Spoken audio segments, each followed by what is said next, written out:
GBs అంటే గిలియన్ bar syndrome. ఇది ఏంటి అంటే ఒక ఇమ్యూన్ అటాక్, మన ఒంట్లో ఉన్న నరాల మీద జరిగే ఒక ఇమ్యూన్ అటాక్. ఈ ఇమ్యూన్ అటాక్ అంటే మన ఒంట్లో ఉండే ఇమ్యూన్ సెల్స్ మన ఒంట్లో ఉండే నరాల్ని ఎఫెక్ట్ చేస్తుంది. అసలు ఈ ఇమ్యూన్ సెల్స్ ఎందుకు తయారవుతాయి అనేది తెలుసుకుందాం. ప్రతి ఇమ్యూన్ సెల్స్ తయారీకి ఒక ట్రిగ్గర్, అంటే ఇన్ఫెక్షన్ ఒక ట్రిగ్గర్ గా ఉంటుంది. ఆ ఇన్ఫెక్షన్ ఏదైనా అవ్వచ్చు. బ్యాక్టీరియాలో మనం క్యాంపైలోబాక్టర్ జెంజిని, లేదా వైరస్ లో మనము cytomegalo virus, Zika virus, Epstein bar virus, లేదా రీసెంట్ గా కోవిడ్ వైరస్ వల్ల కూడా జీబీఎస్ రావడం చూసాం. సో ఈ వైరస్ మన బాడీని ఎఫెక్ట్ చేసినప్పుడు కొన్ని ఇమ్యూన్ సెల్స్ తయారు చేసుకుంటాయి. ఈ ఇమ్యూన్ సెల్స్ ఇన్ఫెక్షన్ అయిపోయిన తర్వాత అలానే మన బాడీలో ఉండి మన ఒంట్లో ఉండే నరాల ప్రోటీన్ మన బ్యాక్టీరియా లేదా వైరస్ లో ఉండే ప్రోటీన్ సిమిలర్ గా ఉండడం వల్ల ఈ ఇమ్యూన్ సెల్స్ మన నరాల్ని ఎఫెక్ట్ చేస్తుంది.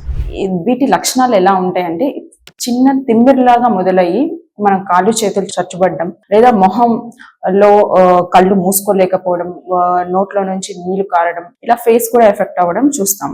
వీటికి నిర్ధారణ చేయడం అన్నది ఇది మోస్ట్లీ ఒక క్లినికల్ డయాగ్నోసిస్. కాకపోతే సపోర్టింగ్ ఎవిడెన్స్ కోసం మనము నర్వ్ కండక్షన్ స్టడీస్ అని లేదా సిఎస్ఎఫ్ అనాలిసిస్ అంటే వెన్నులో నుంచి నీరు తీసి నిర్ధారణ చేస్తాం.